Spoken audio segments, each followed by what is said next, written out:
नमस्कार, आदाब। Crime petrol सतर्क यूपी स्पेशल। आज हम वाराणसी में हैं। कई बार हम अपने डर का सामना नहीं करते, दिल से निकालने की बजाय उसे अपनी आंखों में मूंद देते हैं और डर हम पर और हावी हो जाता है।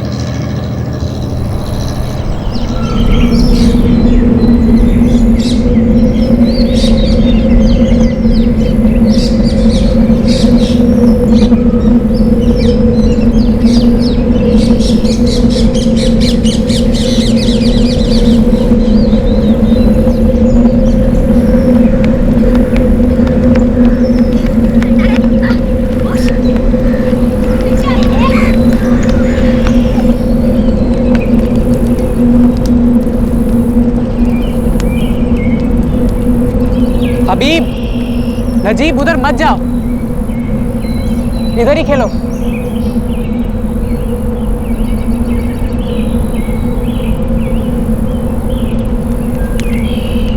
अरे कहा ना, सुनते काहे नहीं हो? हम उधर नहीं जा सकते, किसी ने हमको देख लिया ना तो मुसीबत में पड़ जाएंगे। चलो इधर आकर खेलो।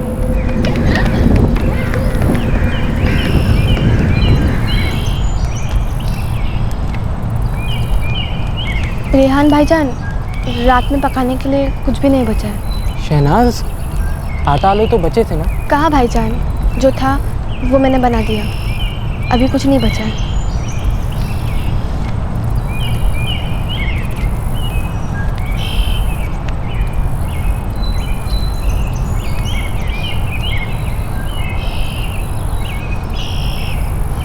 हम कुछ करते हैं, देखें अगर कोई कुछ काम दे दे तो अच्छा रहेगा।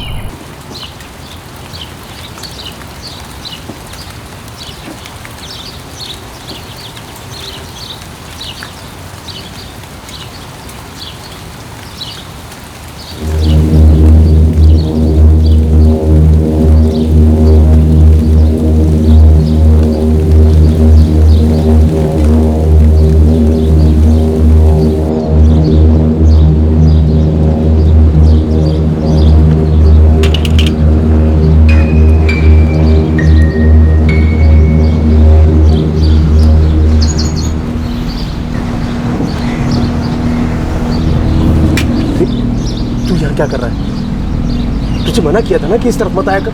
हमें कोई काम दे दो बड़े अबू। तुझे काम दे दो? अरे अगर किसी ने तुझे यहाँ देख भी लिया तो हमारा धंधा बंद हो जाएगा। जा यहाँ से, जा। हमारे पास खाने के लिए निवाला तक नहीं है। 4 दिन से शहनाज, हबीब, नजीब ने ठीक से खाना नहीं खाया।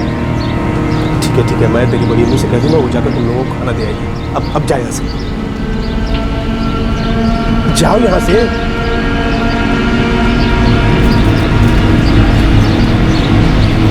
सुन इमरान, किसी को पता नहीं चलना चाहिए कि ये यहाँ पर आया था। जी।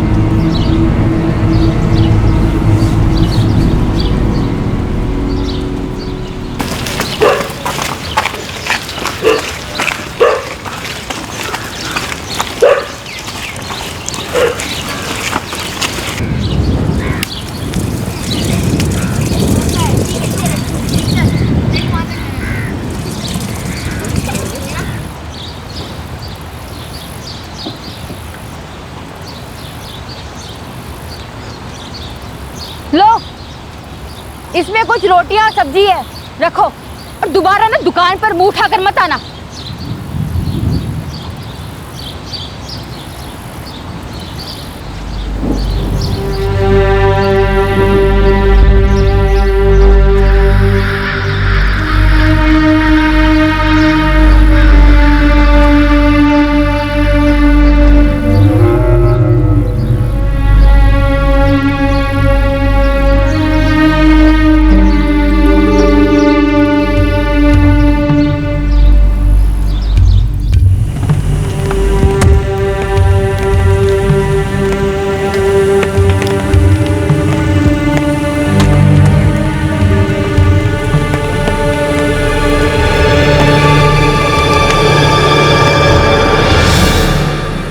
चार बच्चे कब्रिस्तान में अपने माँ बाप की कब्र के पास रह रहे थे। उनका घर पास में ही था, लेकिन उन्हें इस बात की इजाज़त नहीं थी कि वो अपने घर में जाकर रह सके। ना तो कोई उनसे बात करने को तैयार था और ना ही कोई काम देने को। उनकी ज़िंदगी बस लोगों की दया और तरस पर कट रही थी। ऐसा लग रहा था मानो उन्हें गांव से निकाला गया है। लेकिन किस लिए?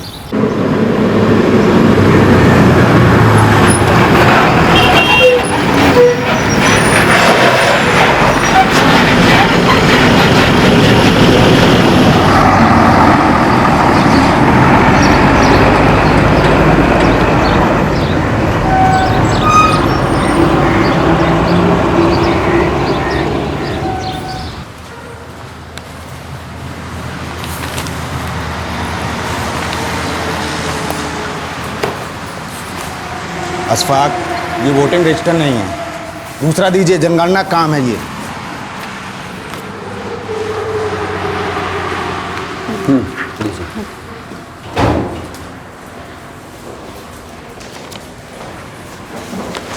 अरे अभिदा के यहाँ लड़का हुआ है पर उसका सर्टिफिकेट तो यहाँ लगा ही नहीं है। लो भैया, अब उसने नहीं लगाया तो इसमें हमारी क्या गलती है? पर जनगणना में तो देना होगा ना। हम दीप्ति मैडम को बता देते हैं, अब देखो वो क्या करती हैं। बगैर सर्टिफिकेट के वो लेंगी कि नहीं लेंगी।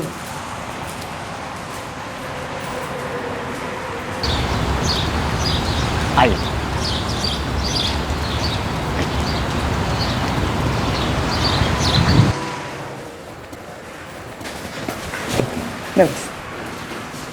नमस्ते। कैसे हैं आप सब? जी हम सब बिल्कुल ठीक हैं दीप्ति जी। मैडम, वैसे तो आप जनगणना के काम से आए हैं, लेकिन कुछ और भी काम है। एक बार आप देखकर बड़े अधिकारियों से बात कर लीजिए तो सबकी थोड़ी हेल्प भी हो जाएगी। हाँ हाँ, क्यों नहीं, लेकिन पहले ये काम निपटा लेते हैं फिर। ठीक, आइए ना, बैठिए। बैठिए बैठिए।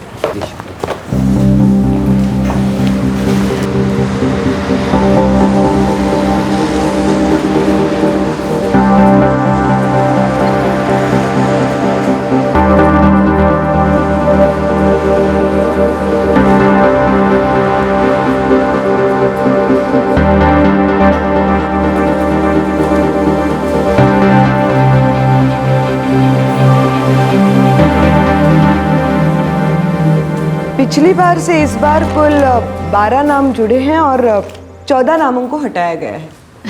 जी, अब इस दुनिया में आना और इसे छोड़कर जाना इंसानों के हाथ में थोड़ी ना होता है।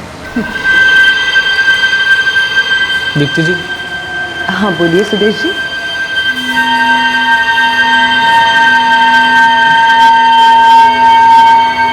बताइए ना, क्या बात है? दीप्ति जी, जिन 14 लोगों के नाम काटे गए हैं उसमें 4 लोग मरे नहीं, उनके नाम जबरदस्ती काटे गए। लो भैया, इनके पेट में तो कोई बात पचती ही नहीं है। अपने गांव की बात का ढिंढोरा पूरी दुनिया में कर रहे हैं। हाँ, तो पूरी दुनिया को भी तो पता चले इस गांव के फैसले का। कैसा फैसला? जी, उन 14 लोगों में 4 लोग अभी भी इसी गांव में रह रहे हैं। तो फिर उन चारों का नाम इसमें दर्ज क्यों नहीं है?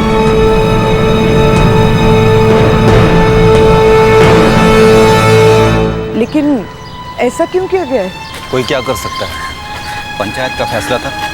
सिर्फ पंचायत ही क्यों, रिश्तेदारों ने भी इसमें हामी भरी थी।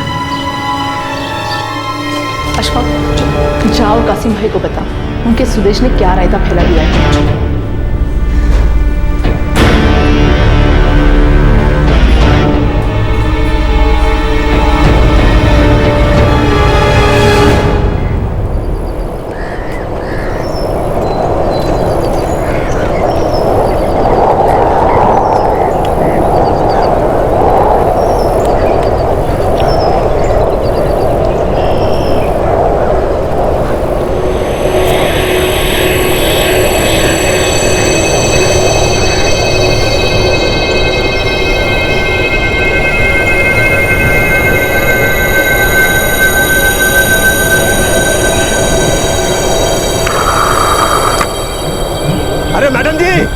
मैडम जी रुकिए रुकिए रुकिए, इन लोगों से दूर ही रहिए। क्यों? इन बच्चों का तो घर है ना, फिर ये यहाँ क्यों रह रहे? और इनका घर बंद क्यों पड़ा है? मैडम जी, आप काहे पछड़े में पड़ रही है? ये गांव का मामला है और आपको हमारे निजी मामले में पड़ने की जरूरत नहीं। आज तक इनके चचा हैं और इन जिंदा बच्चों को उनके घर से निकालकर कब्रिस्तान में फेंकने के फैसले में इनकी भी रजामंदी थी। अरे लेकिन बात क्या है? आप लोग मुझे कुछ बताते क्यों नहीं? ऐसा क्या कर दिया इन बच्चों ने जो आप इन्हें ऐसे सजा दे रहे हैं? अरे ये मारे खुद तो मरेंगे ही, साथ में हमको भी अपने साथ ले जाएंगे। मतलब? मैडम, इनको एड्स है वो HIV वाला। एड्स? लेकिन आप लोगों को कैसे पता? मैडम जी, अल्लाह के वास्ते इन सब चीजों से आप दूर रहिए। आप जनगणना के लिए आई हैं, आपका दिल करे तो जिंदा लोगों में इनको भी गिन लीजिए, लेकिन हमारे लिए ये मर चुके हैं बस। और इस बात को आगे बढ़ाने से कोई फायदा नहीं है। हम लोगों को अपनी तरह से रहने दीजिए बस।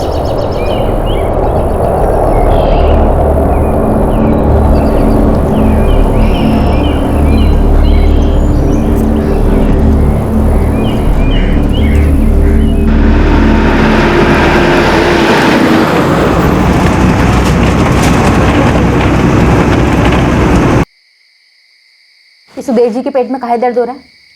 अरे जो भी है जैसा भी है, हम ही तो कर रहे हैं ना बच्चों का। अरे पगला गए हैं सुदेश जी, और साथ में मजहर का भी दिमाग खराब कर दिया उन्होंने। एक तो नेकी करो, ऊपर से जूते भी खाओ। अरे पाल रहे उन्हें, क्या इतना काफी नहीं है? ऐसा लगता है हम लोगों ने ही कोई बहुत बड़ा गुनाह कर दिया।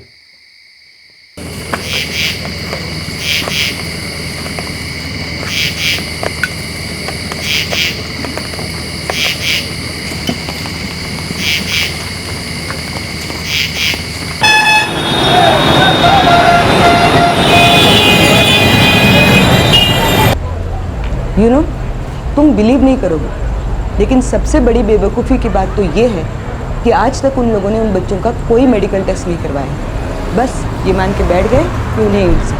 व्हाट? पर बिना टेस्ट के वो लोग ऐसे कैसे कह सकते हैं? God knows. फिर भी वो लोग उन बच्चों को कब्रिस्तान में कैसे रख सकते हैं? आशीष, तुम अपने न्यूज़पेपर में इन बच्चों के ऊपर कोई आर्टिकल क्यों नहीं लिखते?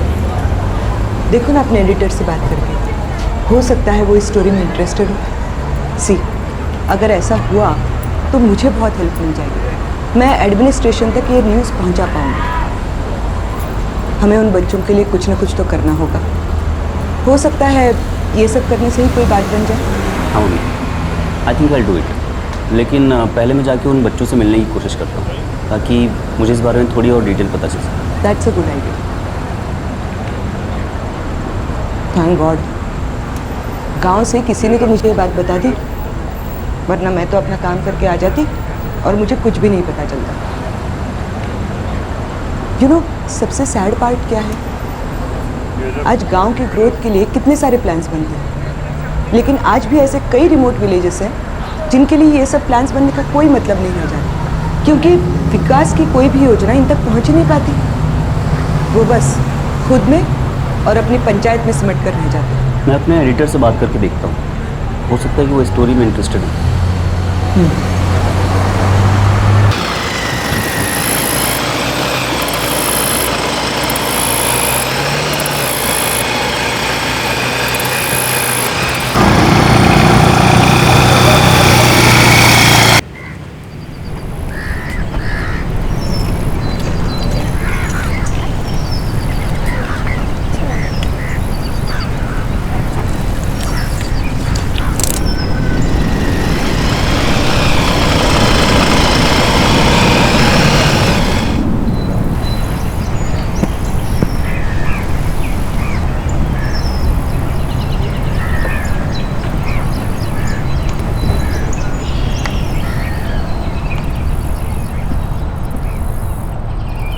रेहान शेख जी, मैं आशीष हूँ, दीप्ति गुप्ता का बेटा। वो जो कल यहाँ आई थी ना, मैं एक रिपोर्टर हूँ, एक अखबार के लिए लिखता हूँ। मैं यहाँ पर ये जानने के लिए आया हूँ कि गांव वाले ऐसे कैसे कह सकते हैं कि तुम लोगों को एड्स है, और उन्होंने तुम लोगों को यहाँ पर रहने के लिए मजबूर क्यों किया है। देखो, शायद मैं तुम लोगों की कोई मदद कर सकूँ, तो क्या तुम लोग मुझे बताना चाहोगे आखिर हुआ क्या था?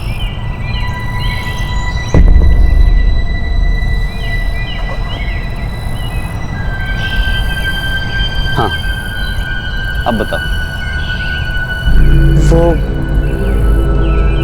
वो कब्र मेरे अब्बू मरहूम मंसूर शेख की है। अब्बू ट्रक चलाते थे।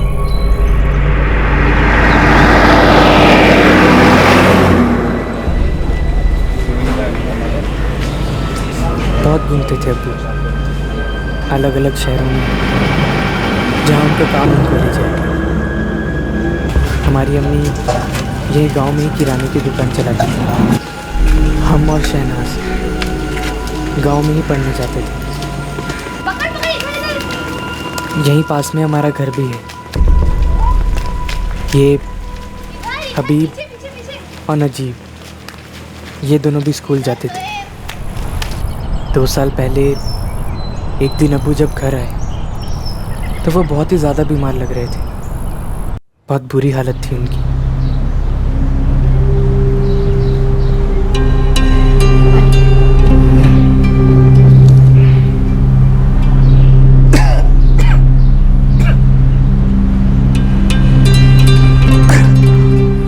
अरे भाई मंसूर, क्या हुआ क्या है तुम्हें? भाईजान आप ही पूछिए, हमको तो कुछ बता नहीं रहे हैं। कुछ पता नहीं चल रहा भाईजान। 6 महीने हो गए वहाँ शहर में अल्लाह जाने कितने टेस्ट करवा चुका हूँ। यहाँ खटिए पे पड़े रहने से ठीक हो जाओगे। नादरा, इसे जिला अस्पताल ले जाओ। जी भाईजान।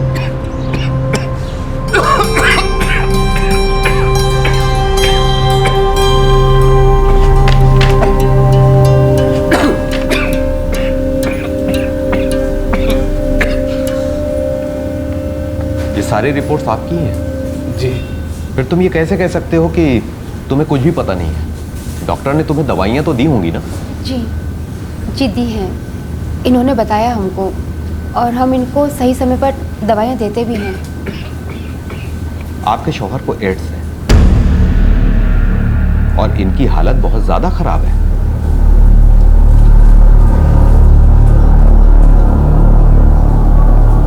क्या कर क्या रहे थे तुम वहां शहर में? धंधे वाली के पास जाते थे? तो नादिरा, तुम्हें नहीं पता था कि तुम्हारा शौहर तुम्हारी पीठ पीछे क्या गुलगिलाता फिर रहा है? तुम तो थी ना शहर में उसके साथ कुछ दिन के लिए। भाईजान अब हमको क्या पता, हम तो वही जानेंगे ना जो ये हमको बताएंगे। तो तुम इन्हें खुश नहीं रख सकती थी? पता भी है कि इन्हें हुआ क्या है। अगर गांव वालों को पता चला ना तो थूकेंगे हम पर, हमारे पूरे खानदान पर।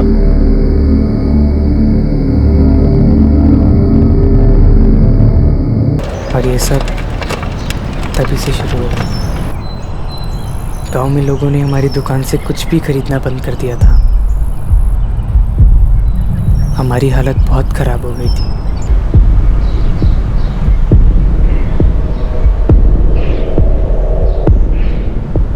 देख, अब तेरी दुकान से कोई भी कुछ नहीं खरीदेगा। भाईजान हमारा तो दिमाग ही काम नहीं कर रहा है।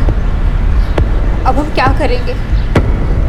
अपने बच्चों को कैसे पालेंगे पोसेंगे? आप ही कुछ कीजिए ना। हम किए, तभी तो तुम लोग गांव में अब तक हो। नहीं तो सब तो तुम्हें निकालकर गांव के बाहर फेंकना चाहते थे। हम तो यही कहेंगे कि गांव के बाहर जाकर कोई धंधा पानी ढूंढो। मंसूर को ये बात पहले से पता होनी चाहिए थी। तुझको तो पता है ना राबिया और उसके शौहर के साथ क्या हुआ था?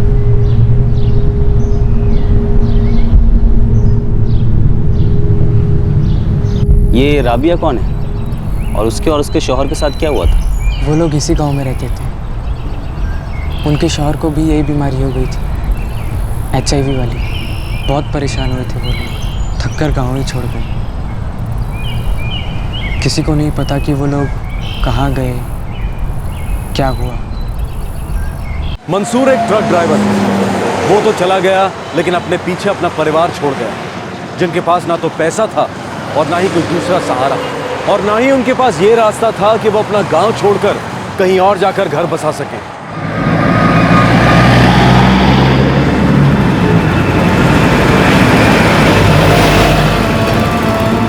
हमने हाईवे पर खाने पीने की छोटी सी दुकान डाल दी। जब तक हम स्कूल से ना जाएं, अम्मी उस दुकान को देखती थी। और स्कूल से आ जाने के बाद हम और शहनाज मिलकर दुकान संभालते थे।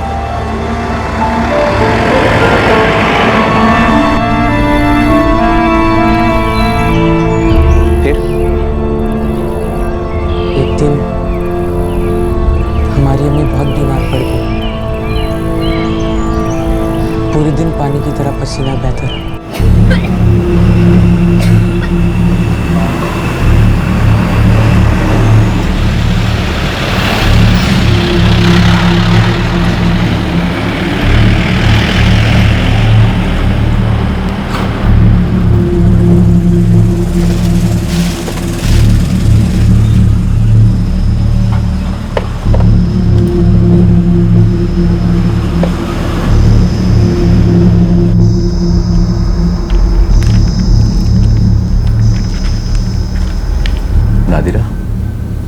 उनको भी तुम्हारे शौहर वाली बीमारी है, तुम्हें भी एड्स है।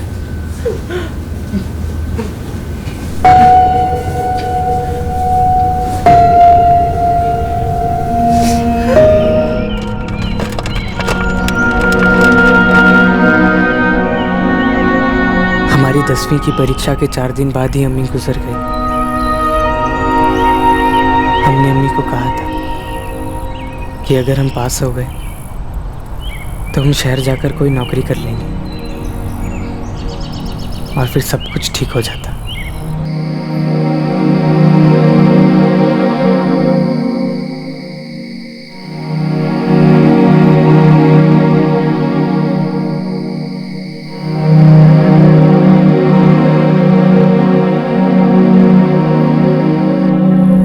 अभी तो हम अब्बू के सदमे से निकले ही नहीं थे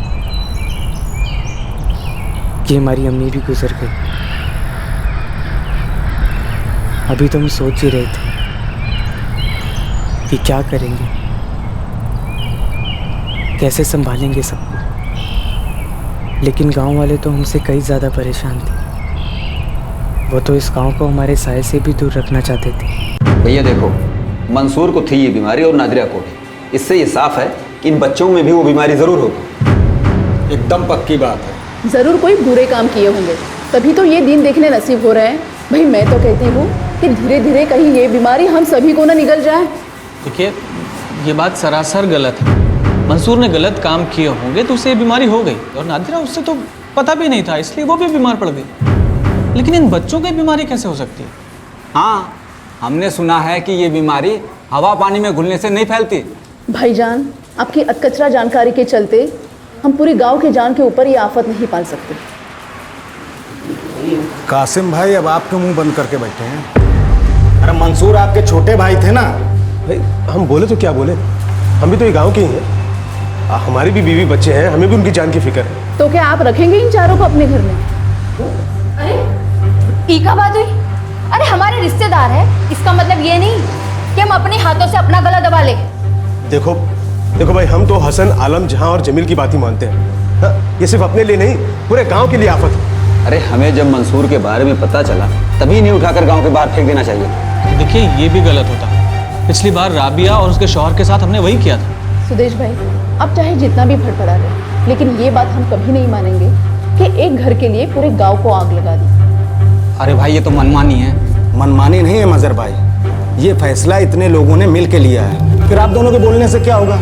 अरे हमें तो लगता है इनको यहाँ गांव में रखना ठीक बात नहीं है। हमारी छोड़ो, उनके चाचा का भी तो यही मानना है, अगर वो इनके साथ रहती है बीमारी इनको भी लग जाएगी। बिल्कुल। मासूम बच्चे उन्हें इस तरह उठाकर गांव से बाहर ऐसे कैसे फेंक सकते हैं? देखो भैया, अब हम उन्हें इस गांव में नहीं रख सकते। हाँ, अगर आप सबकी रजामंदी है तो कब्रिस्तान में रहने की जगह दे सकते हैं। अरे ऐसे कैसे भाई, वो इस गांव का कब्रिस्तान है। हम अपने बुजुर्गों के लिए दुआ मांगने उनके कब्र पर जाया करते हैं। तो भाई कोई और जगह बांध दो इनके लिए। उनकी माँ बाप की कब्र के पास ये वहाँ रहेंगे, किसी को कोई नुकसान भी नहीं होगा इनसे। आप लोग इतने बेरहम कैसे हो सकते हैं? अब आपको जो समझना है वो समझिए। अगर हमने ऐसा नहीं किया तो पूरे गांव में गिद्ध मंडराएंगे और हम में से कोई जिंदा नहीं बचेगा। भाई हमारे हिसाब से तो ये फैसला बिल्कुल ठीक है। सुदेश भाई, इतने भी बेरहम नहीं है हम।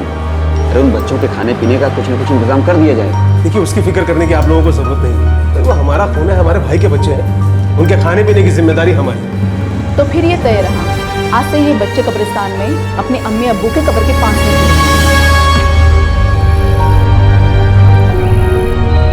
बड़े अब्बू आकर बोले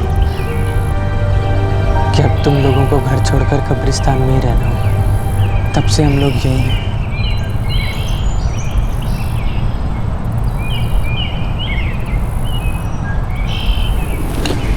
साहब, क्या आप हमारी मदद करेंगे?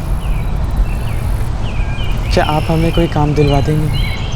हमारे भाई बहन बहुत छोटे हैं, हम 2 पैसा कमाकर इनका और अपना पेट पाल लेंगे। ध्यान, मुझसे जो बन पड़ेगा मैं ज़रूर करूँगा। क्या और कितना ये तो मैं भी नहीं जानता, पर मैं अपनी पूरी कोशिश करूँगा।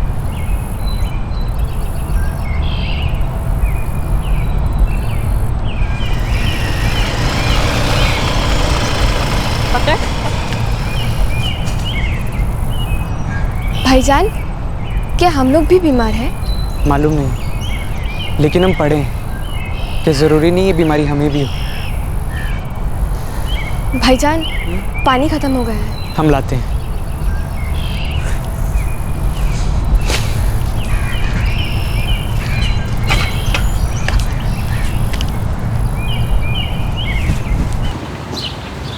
हम पूछते हैं आगे जांच करवा कर क्या हो।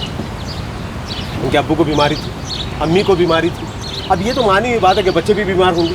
इस लॉजिक से तो आपको, आपकी पत्नी और आपके बच्चों को भी ये बीमारी होनी चाहिए। तो भाई आपके पास कोई दूसरा काम धाम नहीं है क्या?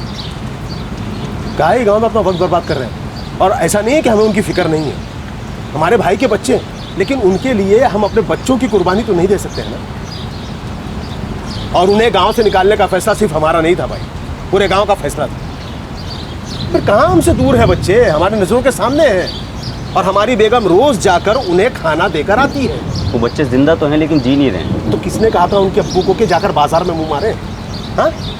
और उनकी अम्मी, उन्हें तो अपने शौहर की बिल्कुल फिक्र ही नहीं थी कि वो कहाँ जाते हैं, क्या करते हैं। इन सब में उन बच्चों की क्या गलती है? देखो भैया, आप लोग पत्रकार हैं, गरम गरम खबर ढूंढ के उसे छापते हैं, लोग मजे लेकर उसे पढ़ते हैं, 2-3 दिन तक ऊहा करते हैं, फिर वैसे के वैसे ही हो जाता है। जाइए यहाँ से, हमारी जिंदगी को अपनी खबर मत बनाइए, जाइए। क्या मुंह देख रहे हो भैया, गोश्त पहुंचाना है, जल्दी करो। ला 1 मिनट। गांव वालों ने मिलकर उन बच्चों के लिए एक बहुत ही अमानवीय फैसला लिया है, लेकिन इसके लिए उन गांव वालों को सज़ा देने से ज़्यादा ज़रूरी उन बच्चों को वहां से निकालकर पुनर्वास करने की, उन्हें जांच की ज़रूरत है और एक बेहतर ज़िंदगी। गांव वालों ने जो कुछ भी किया है ये उनकी अज्ञानता की निशानी है। ये बहुत ज़रूरी है कि हर गांव वाले को इस बीमारी के बारे में जागरूक किया जाए, ताकि वो भविष्य में किसी बीमार को या उसके घर वालों को गुनहगार मानकर गाँव से ना निकाले, बल्कि अपने अंदर के डर और अज्ञानता को दिल से निकाल कर दें।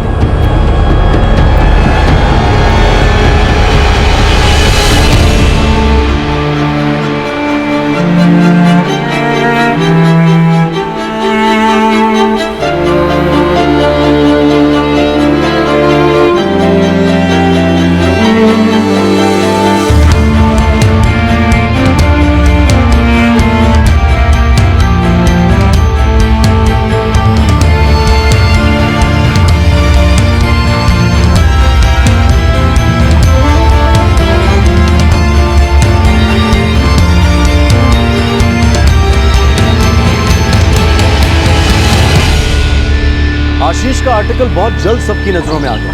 ये न्यूज़ दूर दूर तक फैलती गई, लोकल मीडिया से नेशनल मीडिया तक। अब ये सिर्फ एक छोटे से गांव की घटना नहीं, बल्कि पूरे देश का मुद्दा बन चुका था।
इन्हें तो इतनी भी आज़ादी नहीं कि ये इस कब्रिस्तान में घूम फिर सके।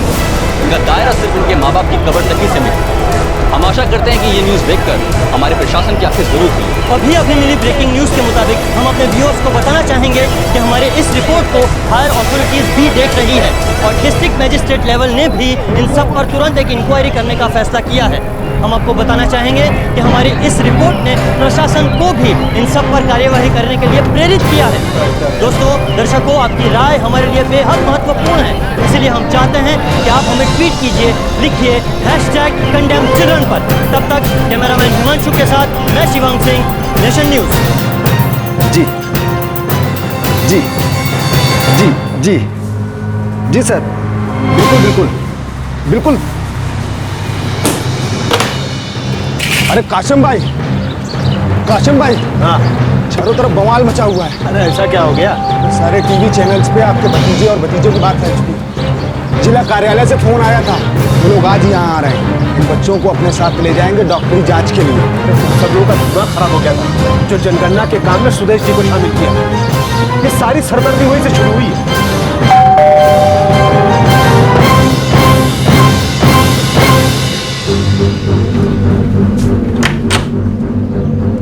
मम्मी आपको पता है वो आर्टिकल आग की तरह फैल गया है।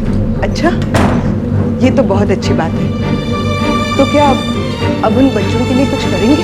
हाँ, अभी पहले तो उनको मेडिकल टेस्ट के लिए ले जाया जा रहा है और हायर अथॉरिटीज से डिस्ट्रिक्ट अथॉरिटीज़ को स्ट्रिक्ट इंस्ट्रक्शंस मिले तो इस बात का खास ध्यान रखें कि उन बच्चों को अब और परेशान ना किया जाए और साथ ही उन्हें रिहेबिलिटेट भी किया जाए। भगवान का शुक्र है, ये सब करने का कुछ तो फायदा हुआ। हाँ मम्मी, मैंने कभी सोचा भी नहीं था कि एक छोटा सा आर्टिकल नेशनल हेडलाइन बन जाएगा। अच्छा है।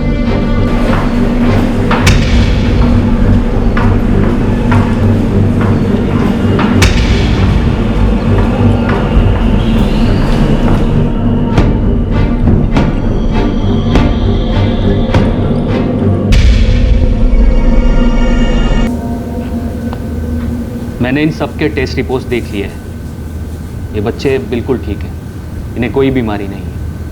Thank you doctor. सबसे पहले तो मैं सबकी तरफ से तुम लोगों से माफ़ी मांगती हूँ। तुम्हारे साथ जो भी किया गया वो बहुत गलत था, लेकिन अब तुम लोगों के साथ कुछ भी गलत नहीं होगा।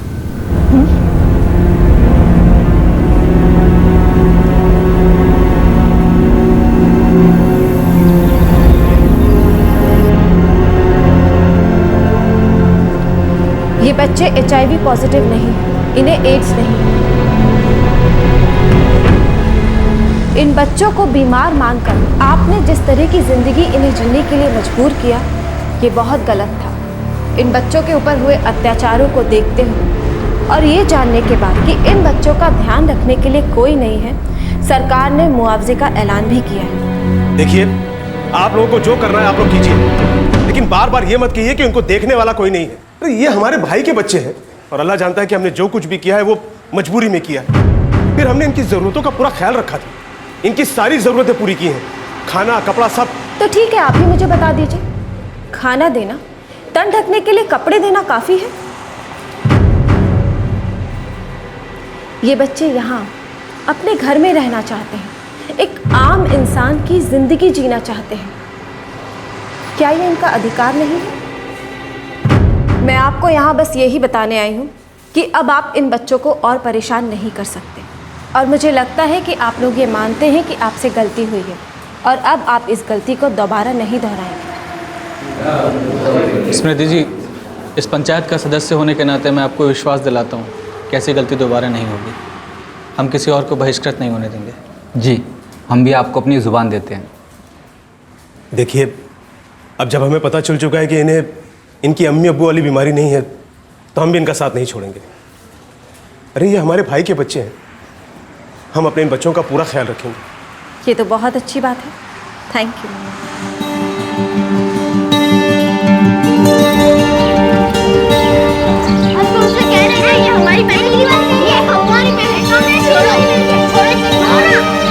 और कितना टाइम लगेगा? देरी हो रही है। बस बस आई भाईजान, चलिए। चलो चलो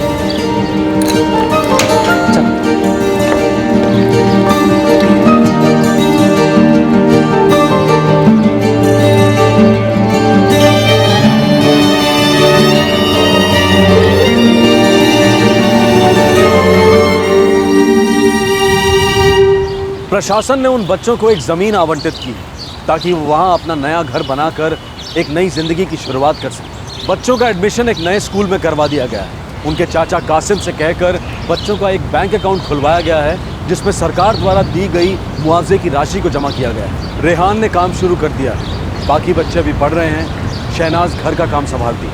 अब उन बच्चों के प्रति गाँव वालों का रवैया भी बदल गया है। अब वो उन्हें परेशान नहीं करते हैं और साथ ही साथ गाँव में एड्स को लेकर जागरूकता भी बढ़ी है। बच्चों की जिंदगी फिर से सामान्य हो रही है। वैसी जैसी जिंदगी पर किसी भी इंसान का हक होता है। गांव के कुछ लोगों और एक ब्लॉक लेवल की कार्यकर्ता ने कुछ गलत होते देखा और अपनी ड्यूटी से आगे बढ़कर समाज के प्रति अपना फर्ज निभाने की कोशिश की।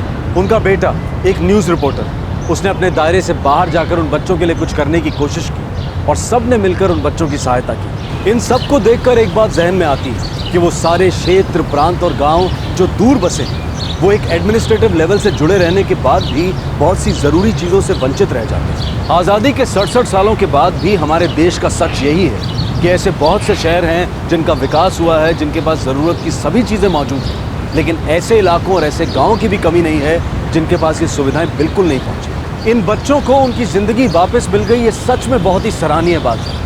लेकिन क्या ये ज़रूरी है कि कोई भी इंसान तब तक बर्दाश्त करता रहे जब तक उसकी परेशानी पर किसी की नज़र ना पड़े, जब तक कि कोई और आवाज़ ना उठाए?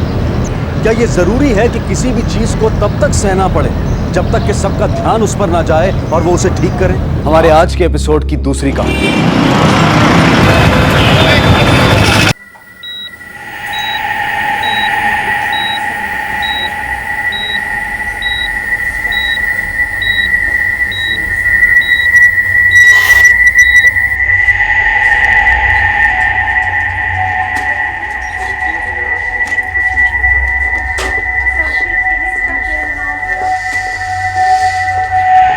तूने बच्चे का कभी ठीक से ख्याल नहीं रखा सरिता। तो फिर किसने रखा? अजय, आपने तो हाथ नहीं बटाया मेरा कभी। हाँ सरिता बस करो, ये कोई वक्त है? तुम दोनों अपना झगड़ा फिर से शुरू मत करो। तुम और तुम्हारी माताजी वक्त देखकर झगड़ा करते हैं क्या धीरेन्द्र? लड़ना बंद करो सरिता, हमारी बच्ची अंदर जिंदगी और मौत से लड़ रही है। आई एम सॉरी, हम बच्ची को नहीं बचा पाए। आप जब तक उसे हमारे पास लाए तब तक उसकी हालत बहुत खराब हो चुकी थी।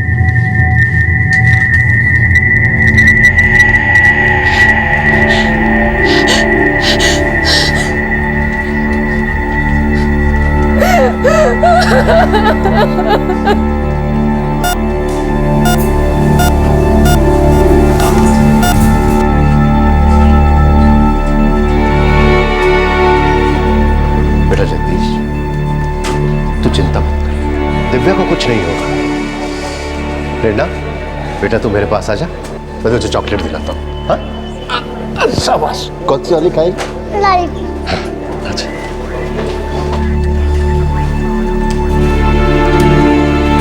फिक्र मत कीजिए, दिव्या को कुछ नहीं।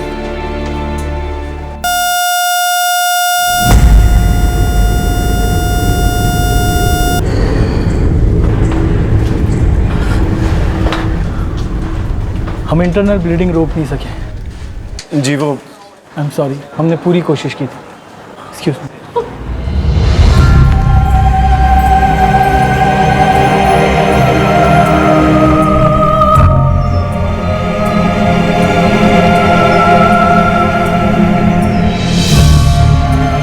सरिता ने अपनी 4 महीने की बच्ची को खो दिया था, जगदीश सेठी ने अपनी बीवी दिव्या को खो दिया था और 3 साल की प्रेरणा ने अपनी माँ को। जो गुजर गए उनके जाने के नुकसान की भरपाई होना नामुमकिन होता है, लेकिन हाँ, कुछ खो जाने का गम, हमदर्दी कई बार लोगों को करीब ले आती है, पर सिर्फ तब अगर उनके साथ आने की वजह जिंदगी में छाया असंतोष नहीं बल्कि सहानुभूति हो, एक दूसरे की तकलीफ समझने का एहसास हो।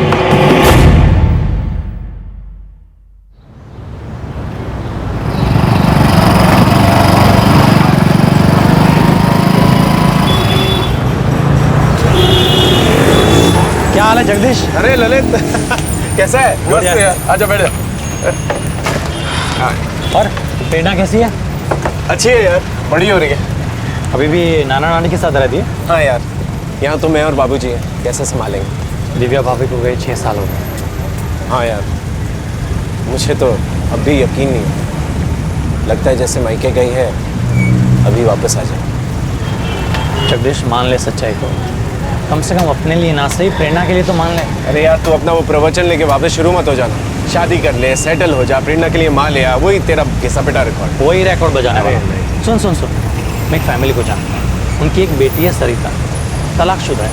करीब 6 साल पहले उसकी बच्ची गुजर गई। एक बार मिल तो ले, देख तेरा परिवार फिर से बस जाए। इससे अच्छा और कुछ नहीं हो। सही तो कह रहा है ललित, प्रेरणा अब 9 साल की हो गई। शरद जी और लाजवंती जी की उम्र भी काफी हो गई। कब तक ख्याल रखेंगे उस बच्ची का? प्रेरणा को अब घर लाने का वक्त आ गया है बेटा।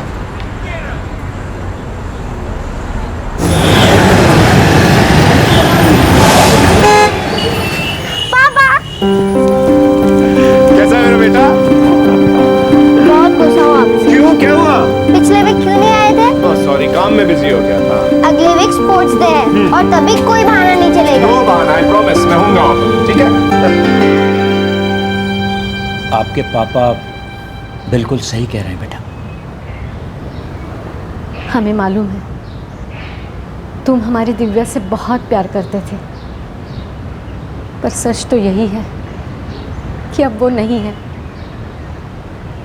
चली गई छोड़कर हमें। प्रेरणा को माँ की ज़रूरत है और आपको पत्नी की। आपका परिवार अधूरा है, उसे पूरा कर लो। पापा आज आप मुझे स्कूल छोड़ने आओगे? बिल्कुल ठीक। आज हम तुम्हारे पापा को तब तक काम पर नहीं जाने देंगे जब तक वो तुम्हें स्कूल छोड़कर नहीं आएंगे। हाँ कह दीजिए, अब फैसला ले ही लीजिए। बुढ़ापे के बारे में भी तो सोचिए। चलता हूँ, चलो।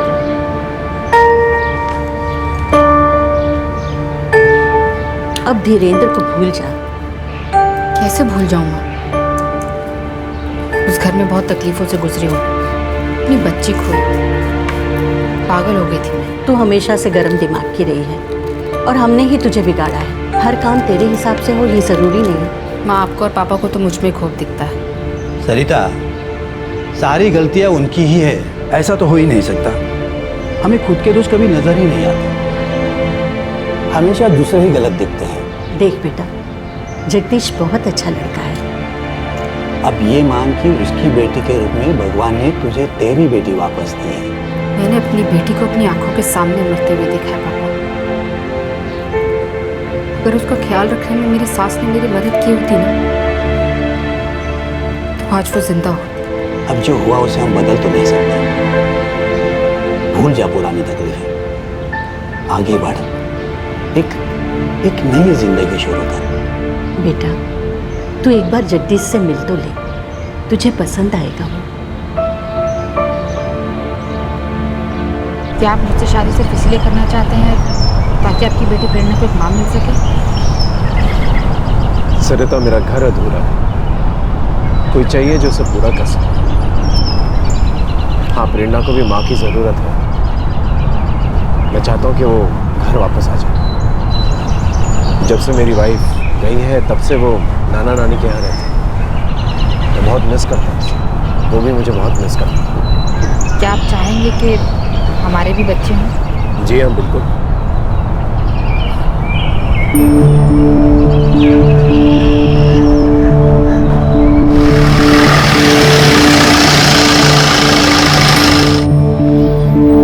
वेलकम हो, आओ।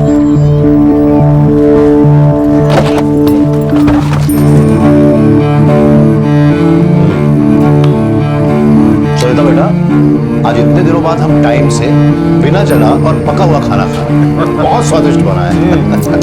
बाबूजी, कल हम प्रेरणा को घर वापस लाए। हाँ, फिर हम उसका एडमिशन यहाँ पर ही किसी अच्छे से स्कूल में करवा देंगे। ये तो बहुत अच्छी बात है। चलो भाई, एक बार फिर से मकान घर जैसा लगे।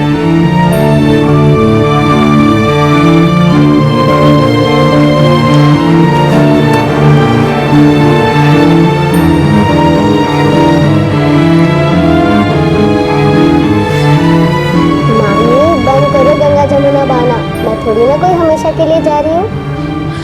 शुभ शुभ बोल बेटा। अब तू आ, क्या ना हम दोनों तुझे मिलने के लिए हर हफ्ते वहाँ टपकने वाले हैं। नाना, अपनी दवाई टाइम से खा लेना और नानी को परेशान मत करना। नानी अम्मा, ओके।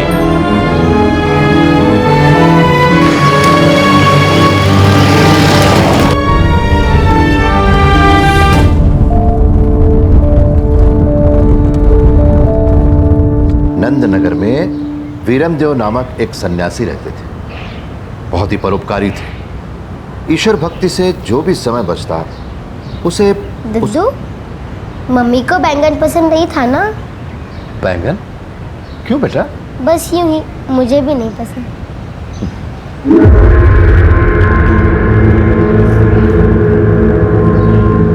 मुझे बैंगन नहीं खाना।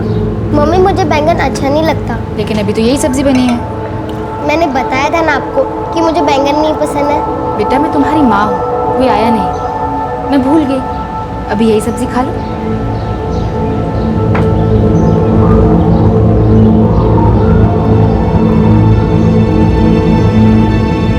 उनके इस परोपकार से प्रसन्न होकर ईश्वर ने उन्हें एक दिव्य शक्ति दे दी थी। सोनाली मैम का क्लास 5 बजे खत्म हो जाता है। मालूम है मुझे। रोज आधा घंटा वेट करना पड़ता है निकलने के लिए। अरे तो तब तक कुछ पढ़ लिया करो ना, मुझे और भी काम होते हैं तो आते आते देर हो जाएगी रोज। मुझे ऐसे जवाब देना ठीक बात नहीं। और फिर आधा घंटा वेट कर भी लिया तो कौन सी तुम्हारी जान निकल गई। मेरे लिए कोई बात नहीं। सोनाली मैम के घर पे काम होता है और स्टूडेंट क्लास के बाद वेट करे, उन्हें वो अच्छा नहीं लगता। बातें मत बनाओ प्रेरणा, ऐसा कुछ भी होता तो मुझसे खुद नहीं बोल देती। वो मुझे बोलती है ना।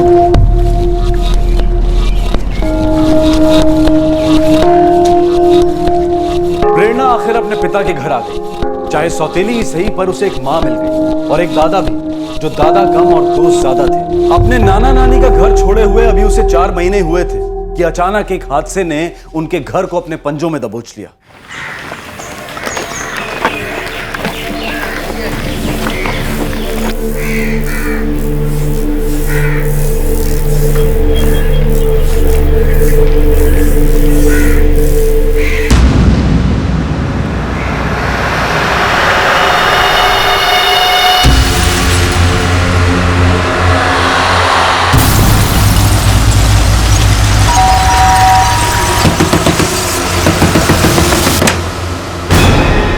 क्या हुआ सरिता जी? श्याम भाई साहब, हमारे घर से धुआं निकल रहा है, बहुत डर लग रहा है मुझे। आपने कुछ गैस पर रखा तो नहीं था? नहीं, धुआं बाबूजी के कमरे से निकल रहा है। चाबी तो है ना आपके पास? हाँ जी। आइए देखते हैं।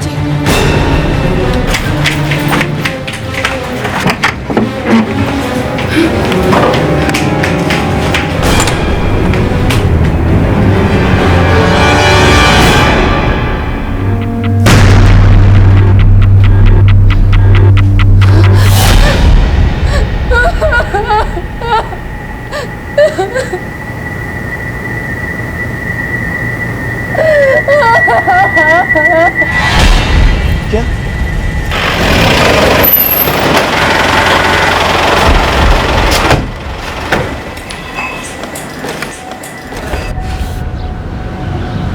सर, दोनों मर चुके। विकास, हर कोने का फोटो निकला।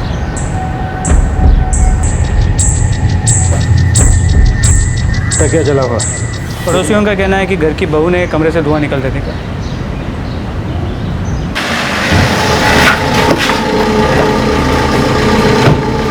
फीस जमा करने के बाद मैं मार्केट तक गई थी सर। कहीं प्रेरणा हो बाबूजी?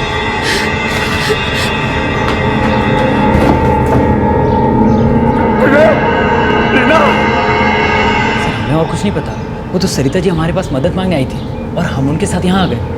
उनके पास चाबी भी थी। हमें यहाँ एक हथौड़ा मिला। क्या इनके घर में कुछ काम चल रहा है? हाँ सर, उनके फर्स्ट फ्लोर के बाथरूम में काम चल रहा है।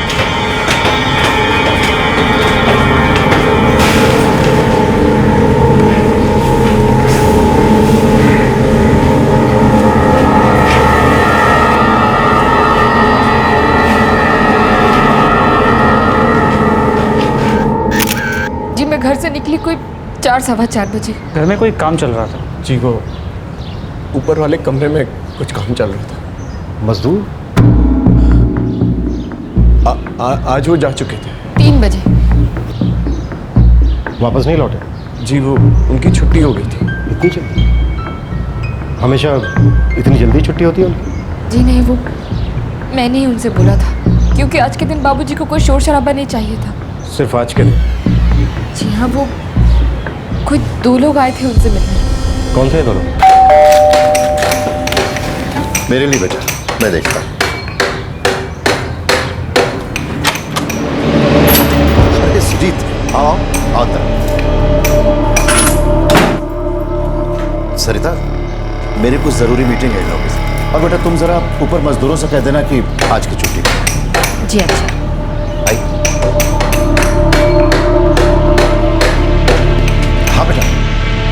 प्रेरणा से कह देना कि मुझे बीच में डिस्टर्ब है, मैं कुछ जरूरी काम। जी ठीक है।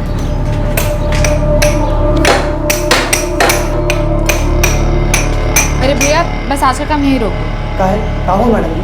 अरे वो बाबूजी को कोई ठोका पीटी नहीं चाहिए, बहुत शोर हो रहा है।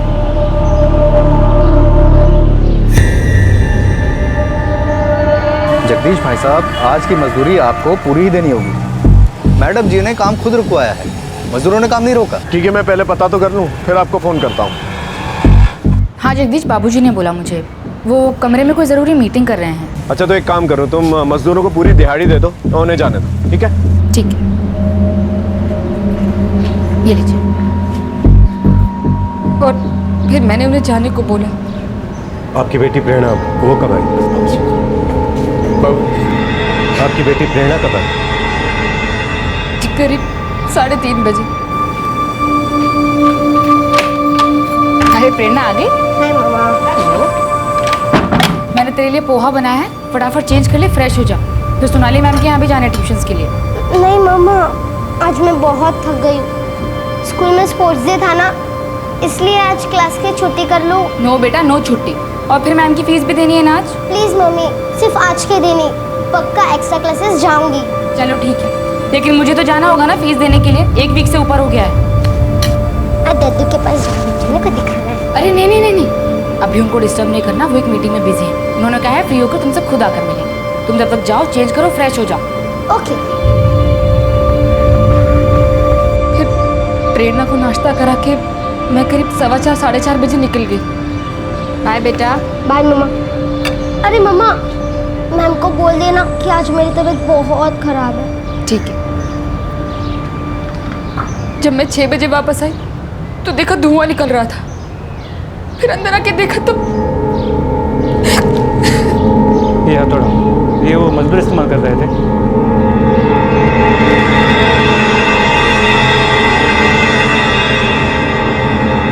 हाँ शायद यही।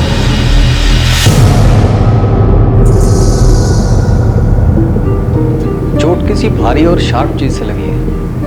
हथौड़े की चोट हो सकती है? हाँ, हथौड़े में दादा और पोती दोनों के खून के अंश मिले हैं। तो क्या सिर्फ हत्या की जांच को भटकाने के लिए चलाया गया है? जी यही लगता है।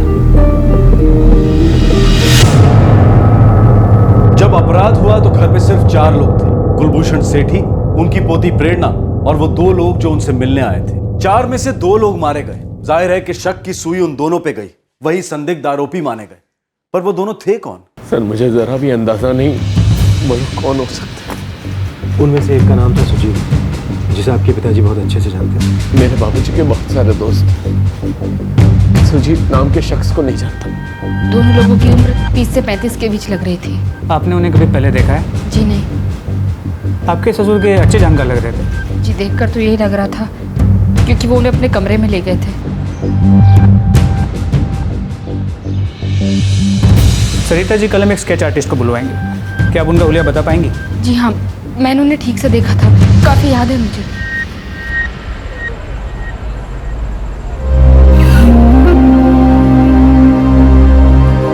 उस बेचारे मासूम बच्ची का क्या कसूर था? उसके साथ ऐसा क्यों हुआ? पर मेरी गलती है, मुझे आज फीस देने जाना ही नहीं चाहिए था।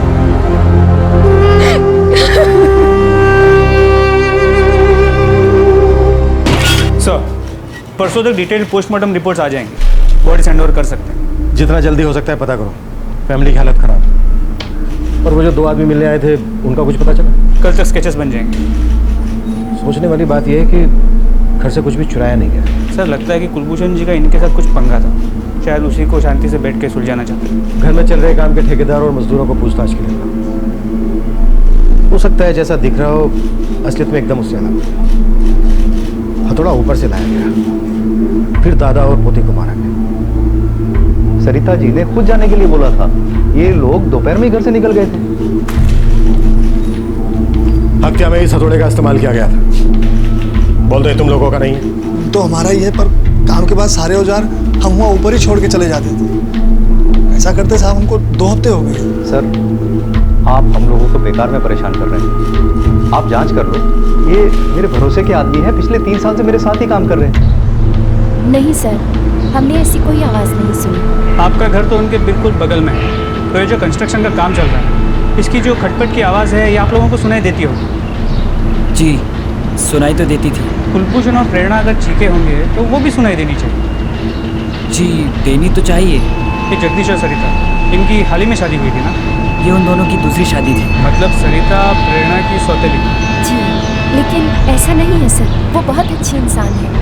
वो अपने परिवार के साथ साथ प्रेरणा की भी बहुत अच्छे से देखभाल करती थी। आप पूछना क्या चाह रहे हैं? देखिए, घर से कुछ चोरी नहीं हुआ। अलमारी में पैसे थे, गहने थे, लेकिन कुछ नहीं गया।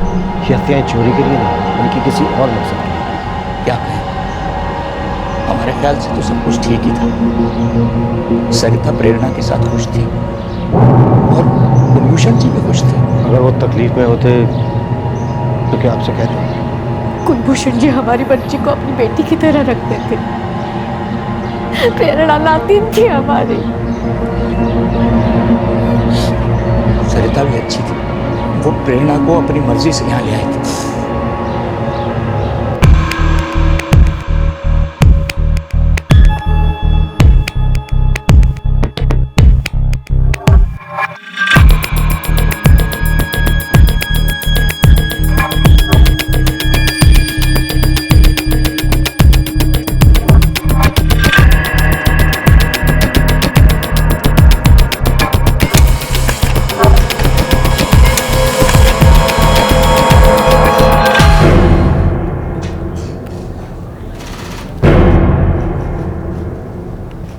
जी नहीं सर, मैं नहीं जानता इन्हें। ये दोनों आपके पिताजी से मिलने आए थे। सर मुझे नहीं लगता मैं इनसे पहले कभी मिल भी चुका हूँ।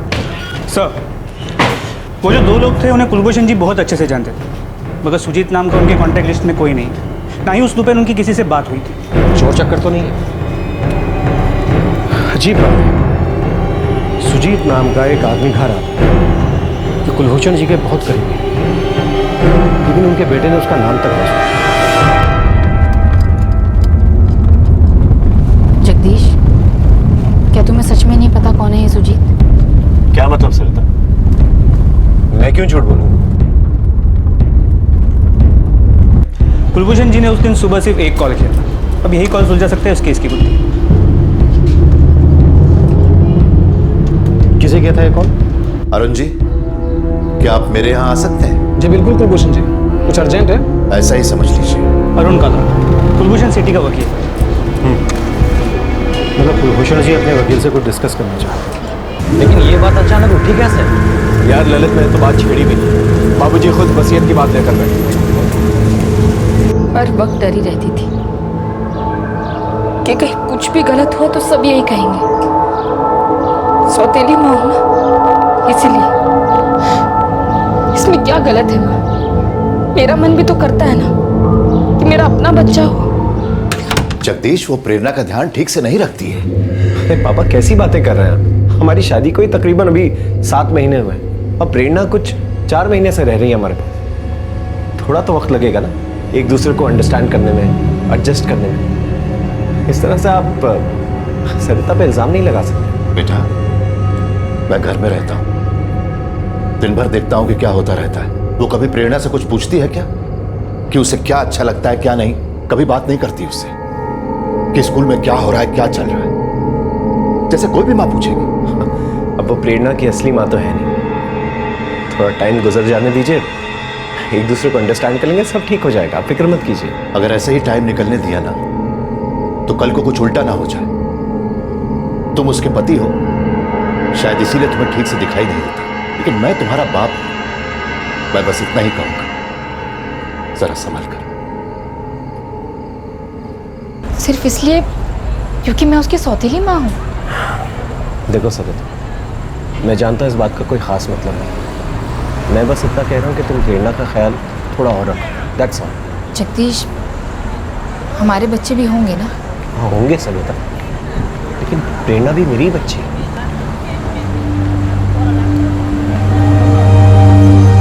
मुझे भी हैरानी हुई थी कि कुलभूषण जी अचानक वसीयत बनाना क्यों चाह रहे थे। क्या वसीयत बनवाना चाह रहे? नमस्ते। नमस्ते। कैसे हो सरिता जी? मैं ठीक हूँ अरुण। अरुण जी, मैं अपनी आधी प्रॉपर्टी प्रेरणा के नाम कर देना चाहता हूँ। ये अचानक कैसे आपने वसीयत बनाने का सोचा? जगदीश और सरिता अपने बच्चे करने की सोच रहे हैं और मैं चाहता हूँ कि कभी भी ऐसा ना हो कि प्रेरणा के प्रति कोई अनदेखी हो। पर आपको ऐसा डर क्यों लग रहा है? अब मैं क्या बताऊं अरुण जी, कुछ वजह है। जगदीश ने आपसे बोला क्या प्रॉपर्टी उसके नाम कर दो या ऐसा कुछ? तो क्या जगदीश ने अपने पिता से बोला था ऐसा कुछ? पता नहीं, कुलभूषण जी ने कभी बताया नहीं, लेकिन ना मुझे जरूर लगा था कि कोई ऐसी बात तो उन लोगों के बीच में हुई होगी। अरुण जी, क्या ये हत्याएं जगदीश कर सकता है? क्योंकि उसी दिन हुआ जिस दिन अरुण जी ने वसीयत की बात आपसे की थी। आप तो जानते ही हैं सर कि आजकल शहरों में कितना डेवलपमेंट हो रहा है। प्रॉपर्टी के दाम तो आसमान छू रहे हैं कि आजकल ज़्यादातर क्राइम्स और मर्डर्स प्रॉपर्टी को लेकर ही हो रहे हैं। अभी हम ये पता लगाने की कोशिश कर रहे हैं कि ये डबल मर्डर किसी एक आदमी ने किया है या फिर दो लोगों ने मिलकर। और वो दो लोग कौन थे जो कुलभूषण जी से मिलने आए थे? सुजीत और उसके साथ वाला आदमी। देखिए, मैं कुलभूषण जी को पिछले 15 सालों से जानता हूँ और मेरे ख्याल से तो वो किसी सुजीत को नहीं जानते थे। इन हत्याओं का कारण घरेलू क्लेश होने का अंदेशा बढ़ता जा रहा था और इस घरेलू क्लेश की वजह थी एक सौतेली माँ का अपने बच्चों की चाह रखना, एक पिता का अपनी बेटी के लिए माँ की जरूरत पूरी करने की चाह रखना, एक दादा का अपनी पोती के भले की चाहत रखना। कोई तो था जो इन हालात से एकदम असंतुष्ट था, नाखुश था। जी सरिता अपने बच्चे चाहती थी, वो प्रेरणा को पसंद नहीं करती थी क्या? क्या मतलब सर? वो प्रेरणा से बहुत प्यार करती थी, भले उसकी अपनी बच्ची नहीं थी। देखिए सर, जब से मेरी पहली पत्नी का देहांत हुआ तब से ही प्रेरणा जो है अपने नाना नानी के यहाँ रहती। वो तो 7 साल के बाद मेरे पास रहने को आई। अब थोड़ा वक्त तो लगता ही है ना घुलने मिलने में। आपको इस बात का पता था कि आपके पिताजी अपनी वसीयत बनवा रहे थे और आधी प्रॉपर्टी प्रेरणा के नाम करना चाहते थे? जी पता था।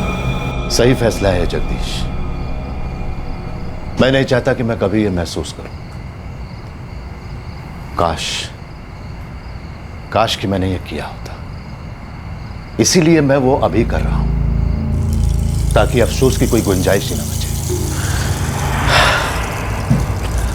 बाबूजी, आपको क्या लगता है मैं प्रेरणा का ख्याल नहीं रखूं? मेरी बेटी है वो।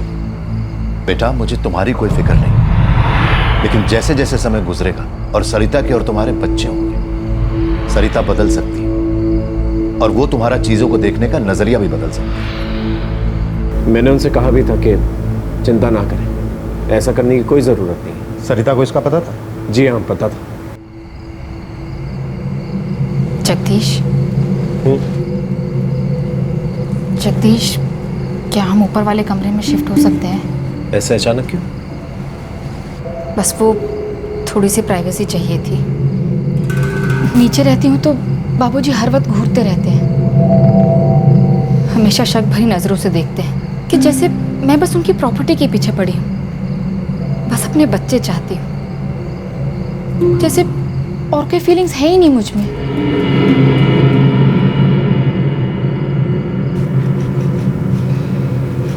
जगदीश, मुझे शक है ना तो कोई सुजीत है और ना ही उसका कोई साथी। मुझे शक है कि इस सबसे तुम्हारा और तुम्हारी बीवी का कोई लेना देना है। ये एक साजिश है। पहले से तय था कि मजदूरों को दोपहर की छुट्टी दे दी जाए। अब बकवास कर रहे हैं सर। अब मेरी बाप और मेरी बेटी के कत्ल का इल्जाम मुझ पर लगा रहे हैं। जमीन जायदाद के झगड़े ज्यादातर परिवार वालों के बीच ही होते हैं। बकवास है सर, मैं ये सब नहीं करूंगा कभी। हेलो सर, आपको मौत का सही समय जानना था ना? Yes doctor. हमारी पूरी रिपोर्ट तैयार है, ये आपको पूरी पिक्चर क्लियर कर देगी। ये कब हुआ, कैसे हुआ और किसने किया हो सकता है। जैसा कि मुझे पहले से शक था, ये एक मनगढ़ंत कहानी। ऐसा हो ही नहीं सकता कि तुम्हारे पिता से 3 बजे कोई 2 लोग मिलने आए।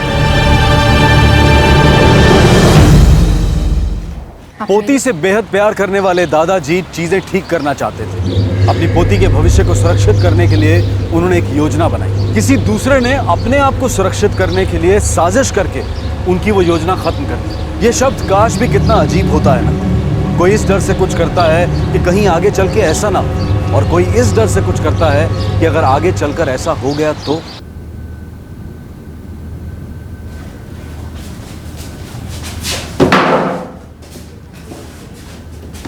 क्या बात है सर? आपने उस दिन मार्केट से कुछ नहीं खरीदा, वापस लौटते वक्त साथ में कुछ नहीं। जी नहीं, उसके हाथ में कुछ नहीं था। जो उनका पर्स था। जी मैंने मार्केट से कुछ नहीं खरीदा। आपके पास घर की चाबी थी, आप खुद खोलकर भी तो चेक कर सकते थे। घर से बहुत धुआं निकल रहा था सर, मैं बहुत डर गई थी। सोनाली मैडम को आपने 4:30 बजे फीस दी। कोई 4:30 बजे वो फीस देने आई थी। पक्का? जी पक्का। प्रेरणा की तबीयत ठीक नहीं है इसलिए आज वो आएगी नहीं। ठीक है, लेकिन उससे कह दीजिएगा कि और क्लासेस मिस नहीं करें। उस दिन मेरी ट्यूशन क्लास 5 बजे थी, मंगलवार, मुझे अच्छे से याद है। 1-1.5 घंटे तक मार्केट में आप फालतू बन गए, वहाँ से कुछ खरीद कर नहीं लाए। मैंने बताया ना सर आपको कि मैंने कुछ नहीं खरीदा। असल में आपको बॉडीज के जल जाने का वेट जो करना था। ये आप क्या कह रहे हैं? आप मुझ पे इल्जाम लगा रहे हैं। आपने अपने ससुर और बेटी का मर्डर किया है। सॉरी, सौतेली बेटी। आपके घर से सोनाली मैडम के घर के बीच की दूरी है मुश्किल से 20 मिनट की, लेकिन वापस लौटने में आपको इतना ज्यादा वक्त लगा। अब इसकी कोई ना कोई वजह तो होगी नहीं। ये आप क्या झूठी बातें बना रहे हैं मेरे खिलाफ? झूठी बातें आप बना रही हैं, मनगढ़ंत कहानी आप सुना रही हैं। आपके ससुर की मौत का असल टाइम है 2 बजे, उन 2 लोगों के घर आने से काफी देर पहले। और प्रेरणा की मौत का टाइम है 4 बजे, आपके घर से निकलने से बस थोड़ी सी देर पहले। और आपने उन मजदूरों को घर से जाने के लिए कहा 1:30 बजे, प्रेरणा के घर आने से काफी देर पहले। और तब तक आप अपने ससुर का मर्डर कर चुके हैं।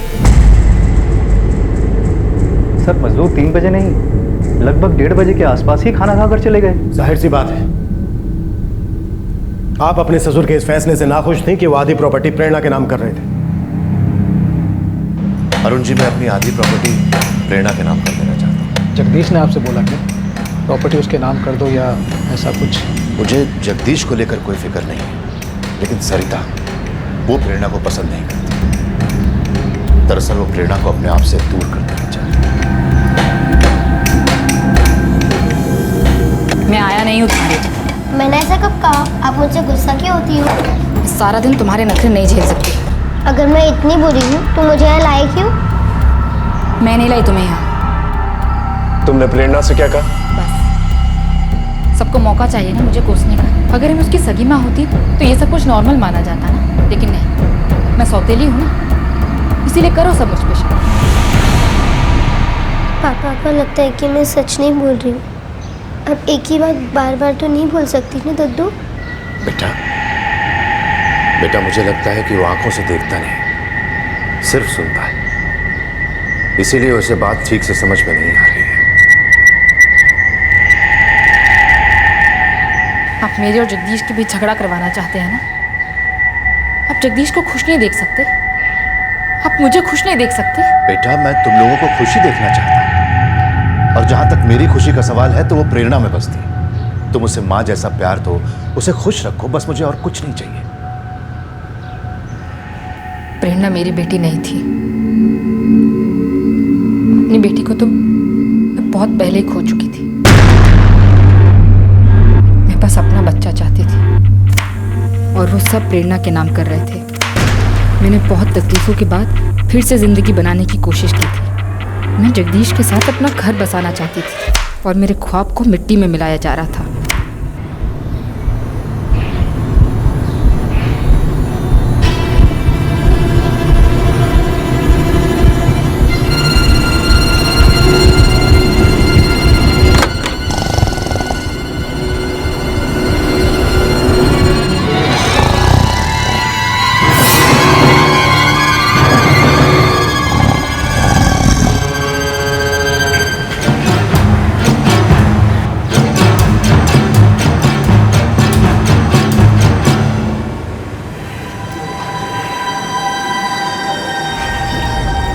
मेरे ससुर जी आराम करना चाहते हैं तो आज के लिए ठोका बेटी नहीं चाहिए। मैडम जी, पर हमारा लड़ी पूरा दिन का ही देना पड़ेगा।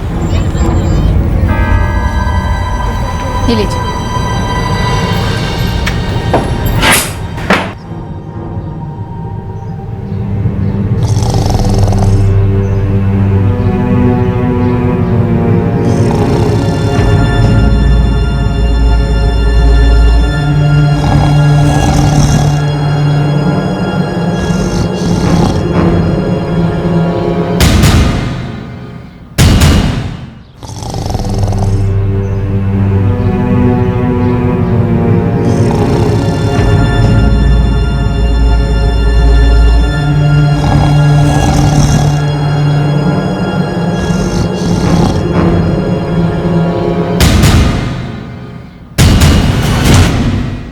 क्लास नहीं जाना। तुम्हें जाना होगा, ट्यूशन की फीस भी देनी है। जाओ चेंज करो। आप मेरे से जबरदस्ती क्यों कर रही हो? ट्रेनर को वहाँ अंदर नहीं जाना। क्यों? बाबूजी ने मना किया उन्हें डिस्टर्ब करने के लिए। आपको किया होगा, मुझे नहीं। मैंने कहा ना तुझसे अपने कमरे में जा, चेंज कर और खाना खा। बाबूजी का इंतजार कर। समझ में नहीं आता तुझे? हाँ चल जा।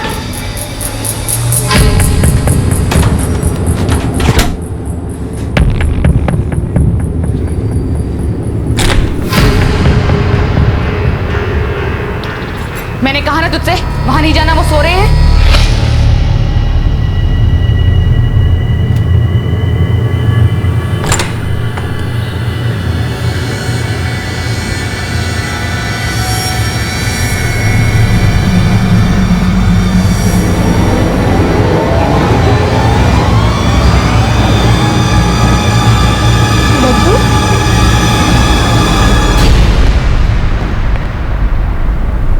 दद्दू?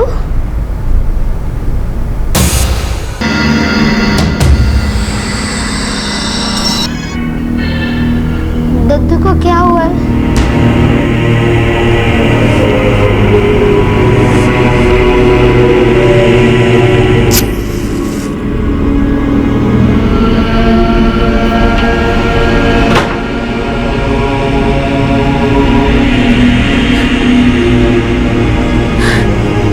पति को मालूम था इस बारे में? नहीं, उन्हें कुछ नहीं पता था।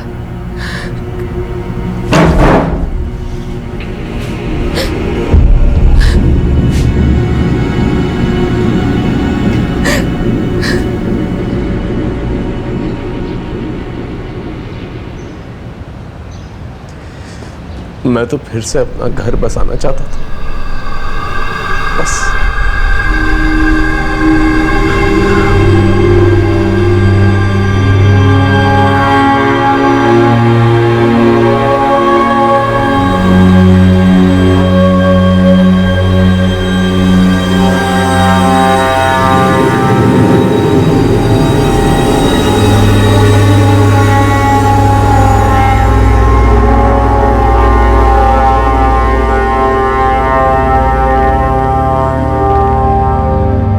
सरिता इस वक्त न्यायिक हिरासत में है। NCRB national crime record bureau के अनुसार आईपीसी अपराधों में से 20% का ताल्लुक जमीन जायदाद से होता है। प्रॉपर्टी की तेजी से बढ़ती कीमतों और इन अपराधों में भी एक संबंध देखा गया है। इन अपराधों में से काफी अपराधों के तार परिवार के अंदर जुड़े पाए गए। जो आपके पास नहीं है उसकी चाहत रखना, कोशिश करना एक महत्वाकांक्षा मानी जा सकती है, मकसद माना जा सकता है, लेकिन उसे जोर जबरदस्ती से हासिल करना, उसके लिए अपराध का सहारा लेना, ये लालच की हद ही माना जाए। असंतोष एक ऐसा बीज है जिसे लालच का कटीला झाड़ बनने में ज्यादा वक्त नहीं लगता। दिल पे लगी चोट, परेशान दिमाग, इन कारणों से अक्सर सही सोचने समझने की ताकत चली जाती है और ऐसे में कई बार इंसान समझदारी का दायरा फांद बैठता है। लालच अक्सर एक इंसान को शैतानी दिमाग में बदल देता है और वो अपनी इच्छाएं पूरी करने के लिए बेकाबू हरकतें करने लगता है।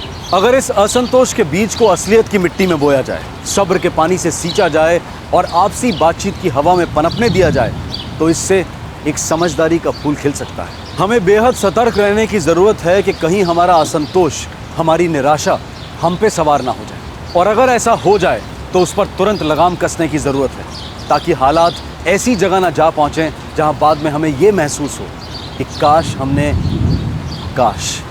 आपसे फिर मुलाकात होगी क्राइम पेट्रोल सतर्क में एक और नए केस के साथ रात 9 बजे। तब तक अपना ख्याल रखें, सुरक्षित रहें और याद रखें, सही वक्त, सही कदम, सतर्क रहें। जय। इस तरह के और भी एपिसोड देखने के लिए हमारे चैनल को सब्सक्राइब करें और बेल आइकन दबाना ना भूलें।